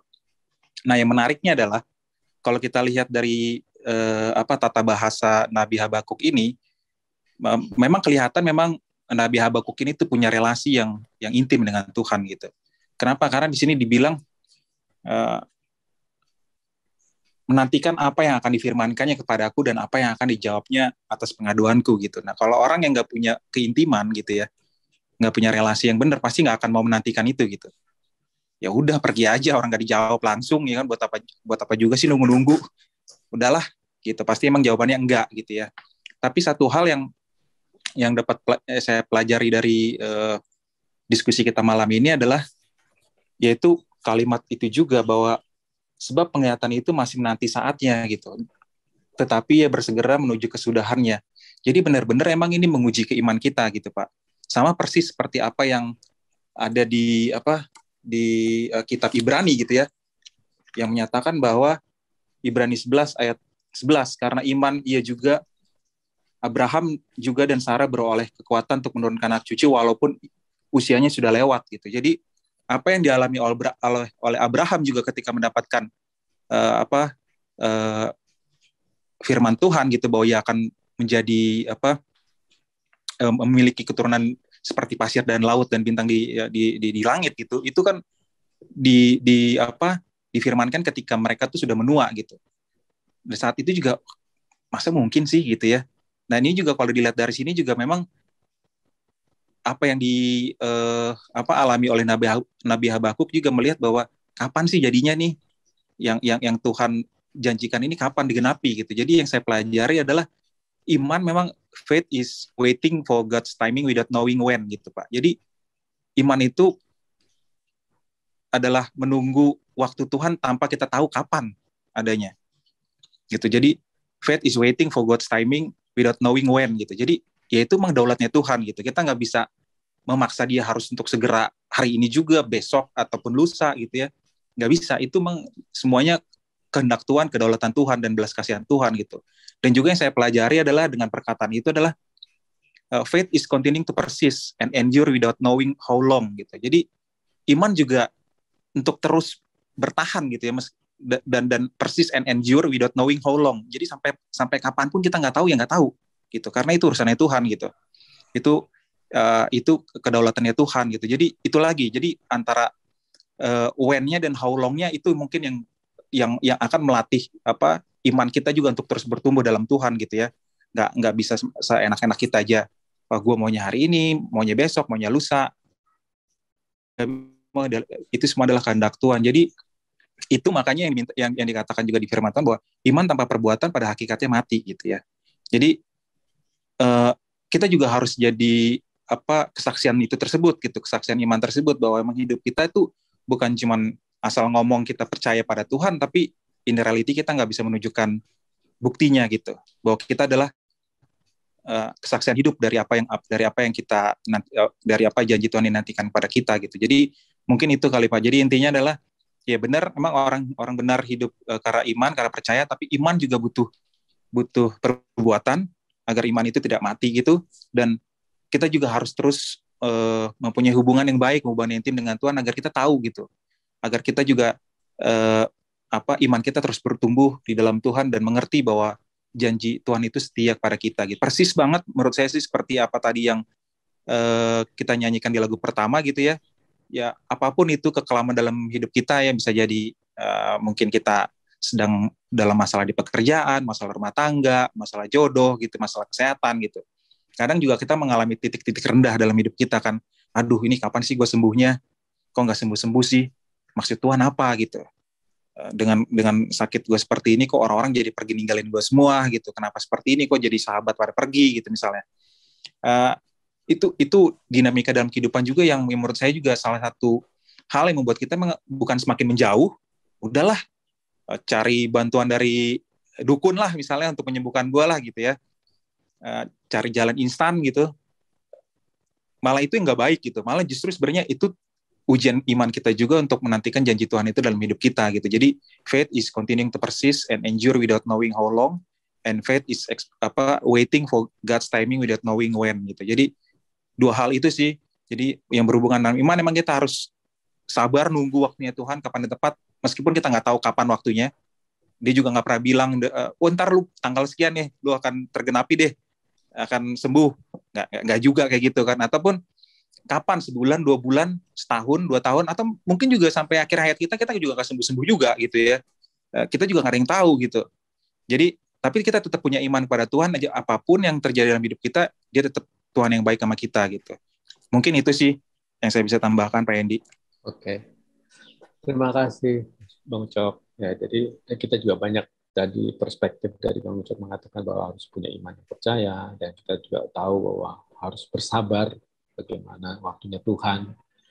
Kita nggak bisa mengukur waktunya Tuhan seperti ukuran waktu kita gitu ya. Saya melihat bahwa pergumulan yang sangat ekstrim yang di Alkitab pernah catat yaitu dalam kitab Ayub. Bayangkan Ayub itu seperti apa ya? Kalau kita sandingkan keadaan Ayub seperti kita mungkin nggak ada apa-apanya pergumulan kita, tapi Ayub itu keluarganya dihabisi semuanya sampai luar biasa keberadaannya dan kekayaannya pun disikat habis dan diberikan diberikan oleh Tuhan untuk diuji, yaitu setannya yang memberikan kepada Ayub. Tapi asal jangan menyentuh jiwanya atau nyawanya. Tapi tetap Ayub tetap setia dalam hal itu. Pun kalau kita kombinasikan dari apa yang pergumulannya Habakuk dengan Ayub, itu dua hal yang sangat kita bisa lihat pemahamannya yang sangat ekstrim sekali, yang sehingga kita coba hanya menunggu jawaban, kok tidak ada jawaban, ya itu tadi yang kita bisa pelajari dari sharing dari teman-teman. Saya rasa sudah menyangkut di pukul 20. Ini masih boleh nggak sedikit? Boleh. Masih Pak Eri, masih ada waktu kok. Boleh, kalau masih ada silakan. Karena tadi saya pikir udah nggak ada lagi. Monggo, silakan Pak Eri. Jadi saya diingatkan tadi anak muda tadi siapa? Ajan. Ajan dan tadi Ucok ya. Jadi saya coba ngajak kita merefleksi diri. Apa yang menjadi gambaran Habakuk alami di pasal 2 ayat 1-5 ini? Sebenarnya kita itu sama loh. Kita hidup di zaman kita ini. Tadi Pak Hendy kan pertanyaan bagaimana ditarik ke kekinian. Kita ini gambaran, kita ini persis loh kayak gitu. Pertama, soal pemerintahan tadi bicara. Saya ngajak kita coba pikir dan bertanya. Pemerintahan yang berdosa waktu memimpin bangsa Israel maupun Yehuda, raja dalam hal ini atau hakim, ya, ini kan yang dihukum Tuhan. Karena dari atas yang nggak benar, terus ke bawahnya nggak benar. Nah, sekarang pemerintahan yang benar, apakah Jokowi itu termasuk pemerintahan yang benar? Dari perspektifnya kita melihat secara dunia dia benar dibandingkan orang dunia yang lain. Tapi jangan salah loh, Jokowi itu orang kafir, bukan orang pengikut Kristus, itu loh saya bilang. Nah, sedangkan gambaran bangsa umat yang ada saat itu Yehuda dalam hal ini, konteks ini, kondisinya juga mereka orang yang dikatakan bangsa pilihan Tuhan. Sama dong, kayak kita dong, kita merasa pede dong, kita orang Kristen kan, kita dipilih oleh Tuhan nih. Tapi nyatanya Tuhan hukum. Jadi saya mau ngajak kita lihat dari perspektif, dari segi pemerintahan, kita persis, kita layak dihukum. Dari segi umat, jangan-jangan kita juga sama, kita bicara seperti Israel. Bapak kami itu Abraham, orang beriman, dan kami percaya pada Yahweh. Tetapi di mata Tuhan kita orang berdosa. Makanya tadi waktu ketika saya menyampaikan di ayat 5 tadi, saya bilang, hati-hati dengan kita. Kalau di luar, nggak usah kita ngomong deh. Apalagi bukan orang Kristen. Apalagi atau KTP, Kristen KTP. Udah pasti mendapat hukuman Tuhan. Udah pasti hidup di dalam dosa. Tidak merasa puas-puas melakukan dosa tadi. Gambarannya. Tetapi ini bagi kita bagaimana sebagai orang Kristen? Apakah kita pede? Kita selalu bilang, kita udah dipilih Tuhan, pasti selamat. Nah, saya mau ngajak kita coba pikirkan itu. Loh, sama. Ahli-ahli Taurat itu, ya, umat pilihan, bangsa pilihan katanya. Tapi Tuhan hukum loh, kita lihat. Sepanjang sejarah perjalanan mulai dari Mesir aja lah, lihat. Kita nggak usah ke belakang sana. Mulai Mesir aja. Mereka banyak loh dihukum. Jangan-jangan kita juga sama seperti itu. Coba kita pikirkan.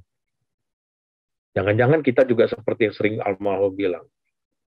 Banyak terpanggil, sedikit yang terpilih. Serem loh. Jangan-jangan benar kata Armenian. Pertanyaan teolog. Jaga kekudusan. Kalau nggak kudus, kamu nggak selamat.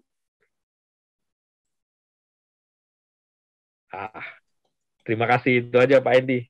Oke, terima kasih Pak Eri. Ini sebuah pernyataan yang sangat peka ya. Itulah kita harus tahu. Habakuk akhirnya berujung seperti itu. Artinya kita dalam diskusi ini, maksudnya konteks ini, kita harus betul-betul menyadari, mengukur diri seberapa peka kita dan seberapa kudusnya kita, sehingga kita masuk di dalam perkenanannya. Ini masalahnya. Saya rasa menggunakan perkenanan ya, daripada kita udah diterima, wah itu kayaknya masih hebat banget gitu kalau menyatakan seperti itu. Ya itulah.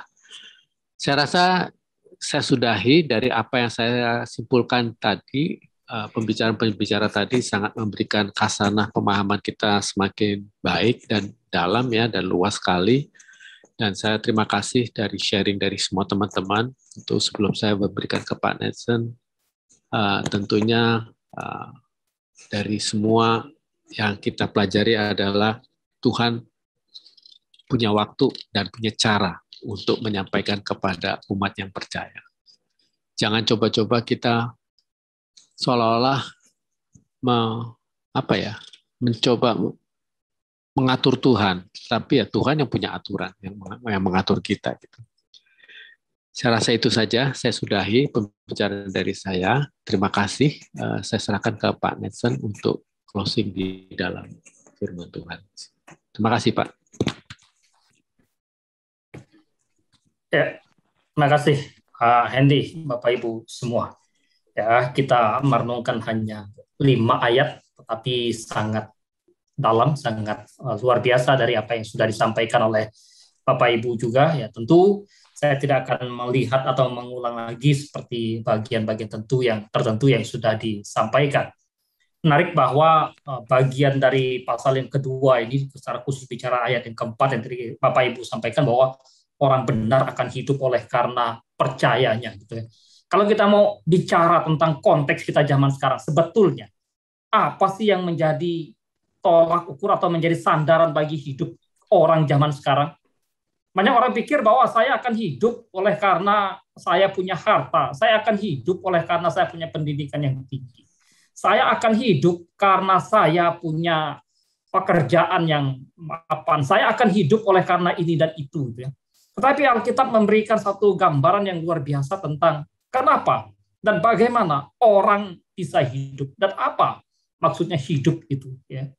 Oleh sebab itu Habakuk sesungguh luar biasa ya. Tadi saya tidak masuk lagi ke sejarah bagaimana karena kita sudah berulang-ulang. Tapi hal yang sangat penting, hal yang sangat perlu untuk kita perhatikan bahwa saya sedikit melihat membawa kita untuk melihat outline-nya bahwa bagian pasal yang kedua ini bagaimana Tuhan menyampaikan kepada Habakuk atau Tuhan menjawab bahwa orang Kasdim pun akan dihakimi gitu ya.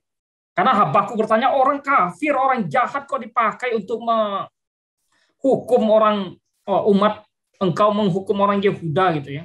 Di sini juga tentu menjadi satu jawaban yang disampaikan oleh Tuhan kepada Habakuk. Karena itu ketika bicara tentang pergumulan iman, dinamika iman, iman yang bergumul, ya, iman yang tentu dibentuk bergulat dengan masalah.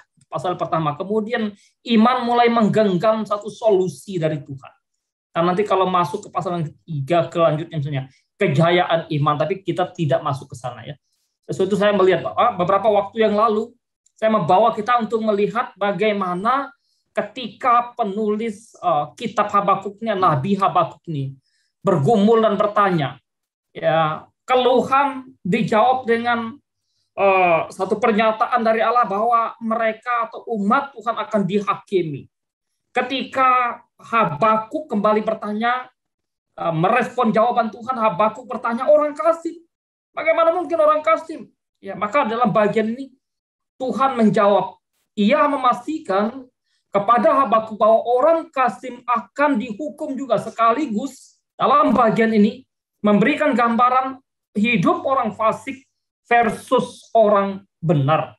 Ya, menarik bahwa ketika Habakuk dikatakan ingin menantikan jawaban dari Tuhan. Aku berdiri di tempat pengintaianku, aku berdiri tegak di menaraku, aku mau meninjau dan menantikan apa yang akan difirmankannya kepadaku, apa yang akan dijawabnya atas pengaduanku. Habakuk menantikan jawaban dari Tuhan. Berdiri tidak seperti sedang lalu dia seperti seorang penjaga dan memposisikan diri sebagai seorang yang mengawal kota. Ya, kalau bicara tentang menara, tempat pengintaian dalam konteks orang Yahudi, orang Israel tentu ya bagaimana para penjaga berdiri terus menantikan, melihat situasi kalau ada musuh aman enggak dan sebagainya. Ya, oleh sebab itu maka Habakuk tidak sedang mengatakan bahwa saya sedang berdiri, justru di dalam bagian ini dia ingin mengatakan bagaimana dia tunduk, takluk, berdiam diri, menyaksikan jawaban dan tindakan yang akan Tuhan berikan kepadanya. Kalau definisi Habakuk adalah orang yang melekat dengan Allah, orang yang nempel sama Tuhan, orang yang memiliki hubungan yang dekat dengan Tuhan, ibarat batang dengan ranting gitu ya. Kalau Tuhan adalah batangnya, maka Habakuk ini definisi atau arti nama Habakuk itulah ranting yang melekat dengan batang itu sendiri. Sehingga punya relasi yang sangat kuat, relasi yang sangat erat. Oleh sebab itu, apa yang disampaikan oleh Habakuk bahwa dirinya tentu ia membandingkan diri dengan seorang penjaga. Kalau kita baca kitab lain, misalnya Yehezkiel, Tuhan menunjuk Yehezkiel sebagai seorang penjaga umat. Sebagai seorang penjaga umatnya. Berdiri sebagai seorang penjaga di tembok kota. Habakuk bersiap untuk menunggu jawaban dan merenungkan jawaban yang Tuhan berikan kepadanya. Mengintai umat layaknya seorang penjaga mengintai di atas tembok dan menantikan jawaban Tuhan. Wujud kepercayaan, wujud iman seorang Nabi Habakuk pada keadilan Tuhan yang akan ditegakkan. Karena itu, dalam bagian ini sebetulnya Habakuk tidak sedang berada di sebuah menara yang tinggi secara harafiah, tidak. Tetapi ia ada dalam suatu mempersiapkan diri, dalam satu kontemplasi, dalam satu devosinya, satu perenungannya yang sangat mendalam, untuk menanti dan menerima jawaban apa yang Allah berikan kepadanya. Ketika tadi misalnya satu pertanyaan Yakub, ya, tentu konteks zaman sangat berbeda antara zaman sekarang dengan zaman baik itu zaman perjanjian lama, Musa dan sebagainya bergerak kepada para nabi, bergerak kepada para rasul. Ya, Tuhan tentu menyapa umat dengan berbagai cara. Tuhan berbicara kepada siapa Tuhan mau berbicara dalam konteks perjanjian lama. Tuhan mau menyatakan diri kepada siapa Tuhan mau menyatakan diri, dan tidak kepada semua nabi Tuhan menyatakan diri secara face to face. Ya, hanya orang-orang tertentu gitu ya. Tapi dalam konteks zaman sekarang tentu sangat berbeda sekali. Ya, kenapa? Karena tentu inilah yang disebut dengan wahyu yang terus bergerak, progressive revelation. Ya, setelah Kristus datang, maka Ibrani pasal 1 ayat 1 dengan tegas. Dahulu Allah berfirman kepada kita, Allah berbicara kepada kita melalui perantara nabi. Ketika Kristus sudah datang, Allah berbicara kepada kita melalui anaknya yang diutus. Setelah Kristus naik ke surga, Roh Kudus dicurahkan turun atas orang percaya, dan tentu pencurahan Roh Kudus zaman para rasul dan terus menjadi satu representasi satu kali itu selamanya bagi orang percaya, dan Alkitab lengkap. Dan tentu di dalam Wahyu bahwa Yohanes juga ya disuruh oleh Tuhan untuk menuliskan apa yang dia lihat. Kenapa? Karena Wahyu belum selesai. Alkitab belum selesai ditulis. Untuk apa perlu ditulis? Maka di sini juga sebetulnya jawaban dari apa yang Tuhan berikan kepada Habakuk. Namun sebelum saya masuk situ, bahwa jawaban Tuhan yang harus kita nantikan dalam kehidupan kita, dalam hari-hari kita, dalam pergumulan keberimanan kita, berapa banyak kita mau menantikan jawaban dari Tuhan atau kita mau bypass dalam menjalani hidup. Potong kompas, lakukan apa yang mau kita mau. Apakah itu?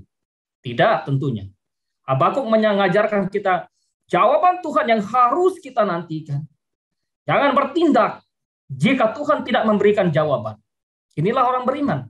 Dan jangan diam atau jangan berhenti bertindak jika Tuhan sudah memberikan jawaban. Karena itu pekalah, kepekaan pada jawaban Allah. Sikap orang beriman adalah selalu akan menantikan apa yang menjadi atau apa yang merupakan jawaban Tuhan. Dia tidak akan mendahului Tuhan untuk bertindak, untuk melakukan sesuatu. Dia rela menanti dan menunggu. Itulah jawaban yang Tuhan berikan kepada Habakuk. Itulah gambaran kehidupan Habakuk sebagai seorang beriman. Karena itu kita diajar. Ya, kalau Tuhan sudah berikan satu jawaban dalam hidup kita, tetapi pertanyaan bagaimana kita tahu jawaban? Relasi kita, pergumulan kita, pergaulan kita dengan Tuhan. Kita melihat perjanjian lama, bagaimana Nuh sebagai orang yang bergaul dengan Allah, bagaimana Allah menyatakan diri. Ayub sebagai seorang yang begitu dekat dengan Tuhan, seorang yang saleh, setia, dan menjauhi kejahatan. Bagaimana Tuhan menyapanya, dan beda-beda. Kalau di zaman sekarang orang mengatakan atau orang berkata bahwa Tuhan berbicara kepada saya secara audible atau secara langsung, pertanyaannya, ya, bagaimana kehidupan dia? Bagaimana buah hidupnya? Lihat para nabi.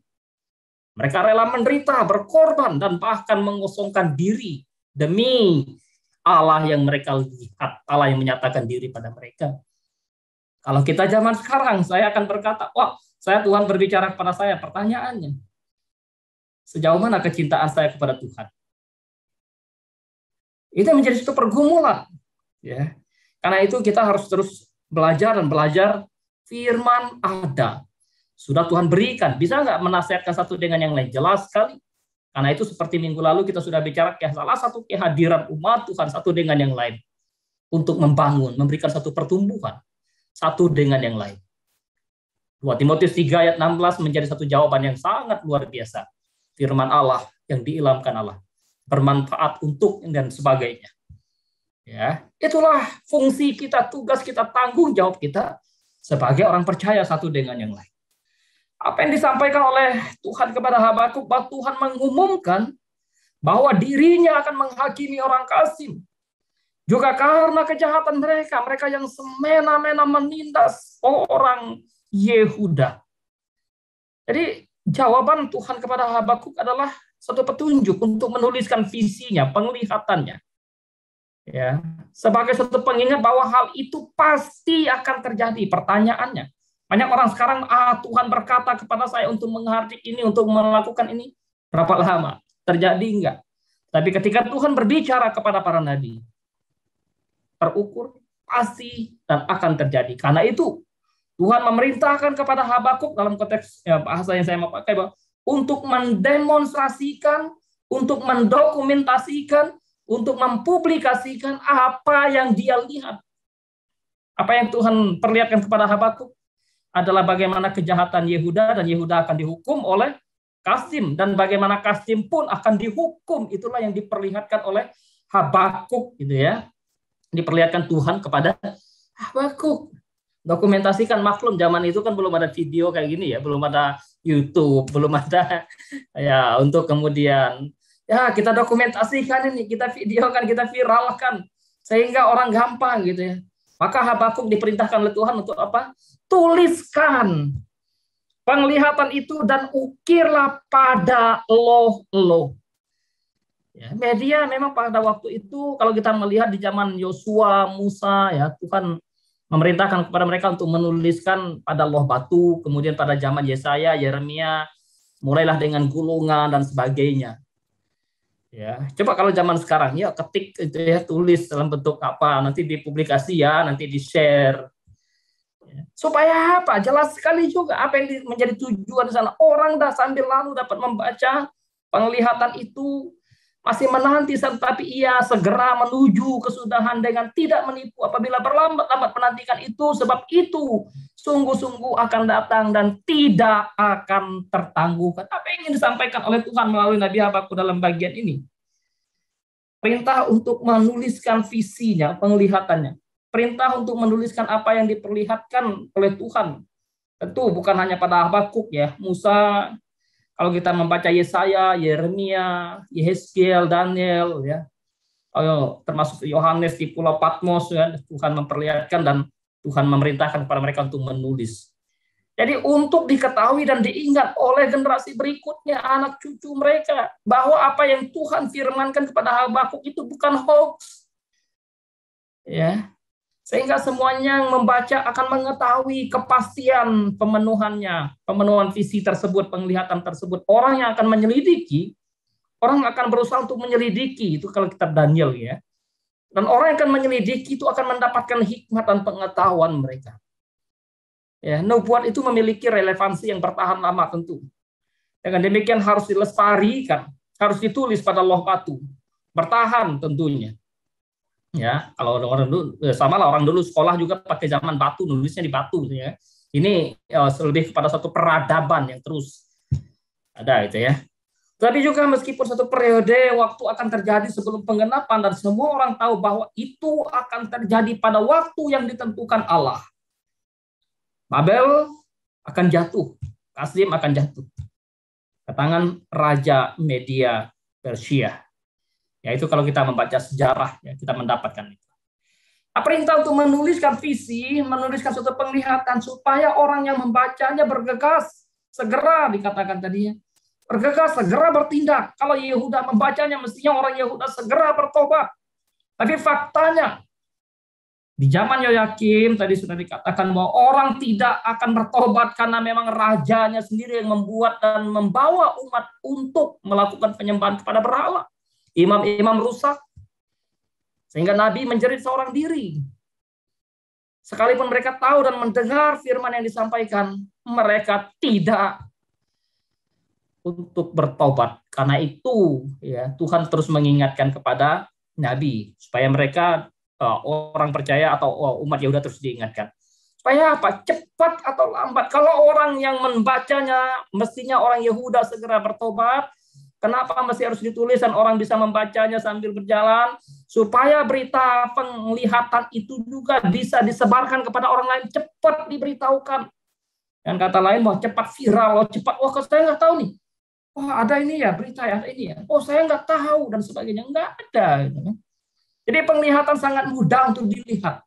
Tuhan ingin penglihatan atau Tuhan ingin sesuatu yang Tuhan ingin sampaikan kepada umat melalui Nabi mudah untuk dilihat, mudah untuk dibaca, mudah untuk diketahui, mudah untuk diakses.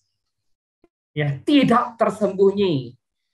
Tuhan terang-terangan bahwa akan ada penghakiman, akan ada penghukuman, akan ada pembuangan. Itu bukan sesuatu yang disembunyikan Tuhan dari umat. Tidak. Mudah sekali untuk diakses oleh umat. Malah kita sekarang kan sebetulnya kita sangat mudah untuk mengakses apa yang Tuhan mau kita lakukan, Tuhan berikan kepada kita melalui firman-Nya. Tapi apakah itu serta-merta membuat waktu kita membaca merenungkan, waduh saya juga bergumul gitu ya.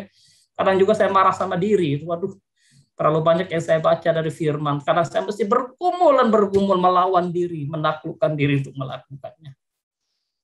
Penglihatan akan terjadi dan akan berakhir, yes.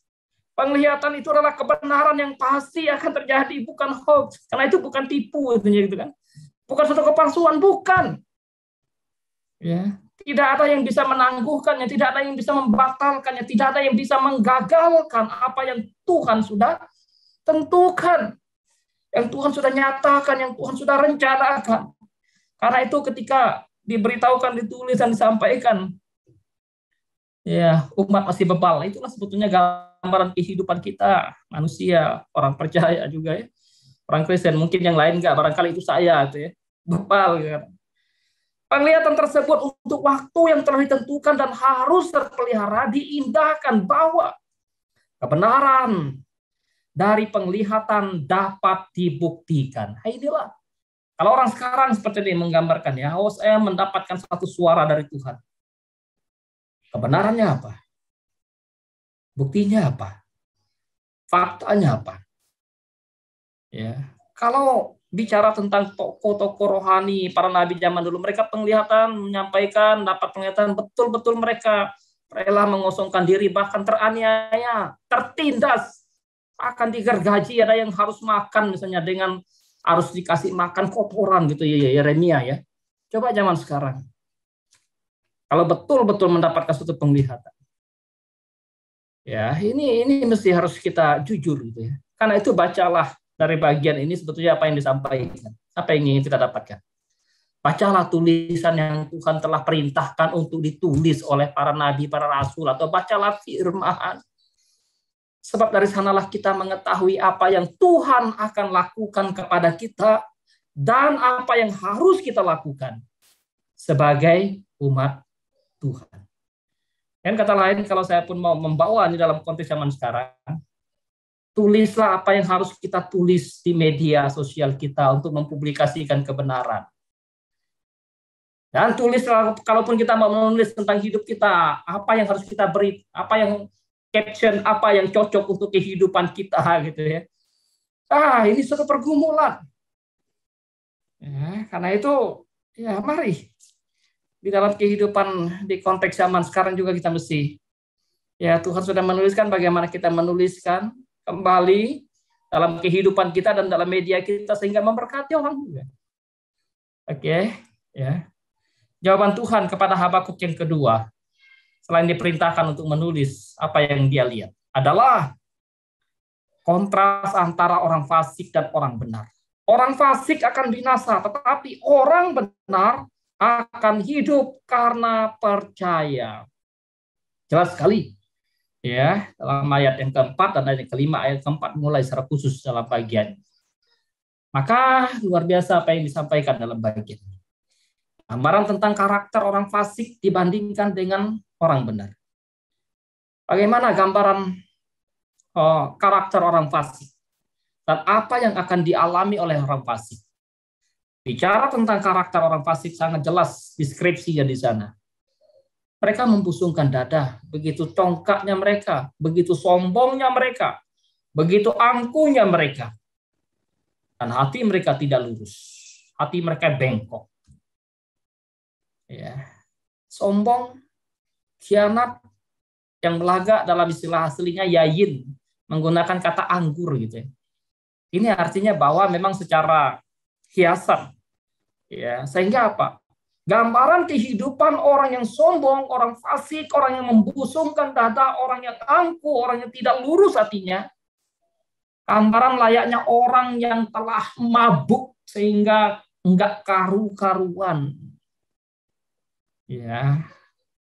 Anggur tentu kalau sedikit, Paulus bicara kepada Timotius sangat manfaatnya sangat bagus untuk kesehatan kita. Tapi gambaran di sini sebetulnya penulis ingin menghiaskan bahwa hidup orang fasik, karakter orang fasik itu digambarkan seperti apa. Sehingga ketika mereka gambaran seperti kehidupan orang yang mabuk bukan hanya sekedar bagaimana mereka mabuk kekuasaan, sehingga hidup dalam keserakahan, hidup dalam penindasan dan tidak mempunyai hormat. Kalau kita baca ayat 4 ayat 5 ya, ini gambaran orang Kasdim. Sehingga tidak heran kalau pasal ayat sebelumnya Habakuk berkata, wah orang Kasdim yang dipakai oleh Tuhan untuk menindas orang Yehuda. Ya. Mengerikan. Sehingga dalam bagian ini kita mendapatkan apa yang Habakuk sampaikan tentang kehidupan orang fasik, apa yang mereka alami. Jelas di sana tertulis, ia tidak akan tetap ada. Tunduk dan merendahkan diri di hadapan Allah. Sehingga tidak menganggap bahwa saya bisa hidup tanpa Allah. No, tidak. Justru dia merendahkan diri. Dia tahu siapa dia. Dia tahu siapa Allah. Dia tahu siapa dirinya. Tentu saja bicara iman, percaya, orang percaya hidup karena orang benar hidup karena percayanya, salah satunya adalah gambaran satu kesetiaan. Dengan demikian maka karakter orang benar ini adalah setia pada Tuhan. Walau dalam keadaan yang sulit. Ya. Sebetulnya orang yang sulit dengan orang yang nyaman hidupnya memerlukan iman yang lebih besar mana untuk percaya kepada Tuhan. Ya, sebetulnya orang yang hidupnya nyaman itu, orang yang betul-betul semua berkelimpahan, memerlukan iman yang sebetulnya jauh lebih besar daripada orang yang hidup dalam kesulitan untuk percaya pada Allah. Karena dia bisa saja, oh saya bisa hidup tanpa Allah. Tapi orang sulit, ya karena itu ya di sini kita diingatkan dalam kitab Habakuk tentang Yehuda tentunya ya. Habakuk mengingatkan percaya, Habakuk menjadi suatu gambaran hidup orang percaya yang luar biasa, hidup dalam kesulitan percaya. Dan tentu yang akan dialami oleh orang benar pasti ia akan hidup oleh karena percayanya. Ya, itu digemakan misalnya tadi disampaikan oleh teman-teman, saya tidak akan masuk lagi di sana. Sehingga bicara tentang hidup karena percayanya. Prinsip yang absolut tentang relasi antara Allah dan orang percaya. Hidup itu sendiri. Percaya itu sendiri. Iman itu sendiri. Dengan demikian bahwa ya, itu prinsip totali. Yang hubungan antara Allah dan orang percaya. Bicara tentang hidup. Bukan prediksi. Bukan iming-iming tanpa kepastian. Bukan. Apa yang disampaikan oleh Habakuk, bahwa orang benar akan hidup oleh karena percayanya. Itu bukan satu mantra, bukan satu iming-iming, sehingga ya udah tanpa kepastian, bukan. Tetapi itu adalah satu kebenaran yang betul-betul terjalin antara Allah dan orang percaya. Dan ini suatu pengharapan sejati. Umat Tuhan di tengah-tengah pemberitaan, penghukuman bagi orang fasik, maka pengharapan bagi mereka adalah orang benar akan hidup karena percaya mereka. Memiliki kasih setia dan Tuhan yang luar biasa, itulah hidup. Orang percaya, mereka menikmati kasih, kesetiaan Tuhan yang memelihara mereka. Sehingga kembali pada bagian ini sebetulnya, ini saya nggak uraikan lagi karena tadi sudah banyak disinggung oleh teman-teman. Ya, bicara tentang kesetiaan, percaya yang menyelamatkan terus, percaya dan terus memelihara itu. Artinya ada perseverance, ada ketekunan di sana. Karena orang beriman pasti akan menjadi orang yang tekun. Ya, orang beriman pasti akan orang yang setia. Ya, ini gambaran, tapi saya akan bahas lagi. Tadi sudah banyak dibahas ya. Karena itu bicara tentang hidup atau kehidupan itu ada. Bila tetap terkoneksi dengan sumber hidup itu gitu ya. Kita punya handphone canggih tapi tidak terkoneksi dengan sinyal, tidak terkoneksi dengan jaringan, nggak akan fungsi. Itu hidup kita tidak terkoneksi dengan Tuhan, nggak bisa. Itu manusia, kalau tidak terkoneksi dengan Allah, sumber hidup, nggak akan hidup. Karena itu bicara tentang hidup orang percaya, ya tidak akan goyah imannya. Dan menanti dengan taat menanti apa yang Tuhan berikan. Iman, yes. Percaya, iya. Adalah satu kekuatan yang Tuhan anugerahkan bagi kita sebagai orang percaya. Untuk apa? Mengarungi lautan kehidupan. Itulah gambaran yang luar biasa Tuhan berikan pada kita. Terima kasih Pak Endi. Terima kasih.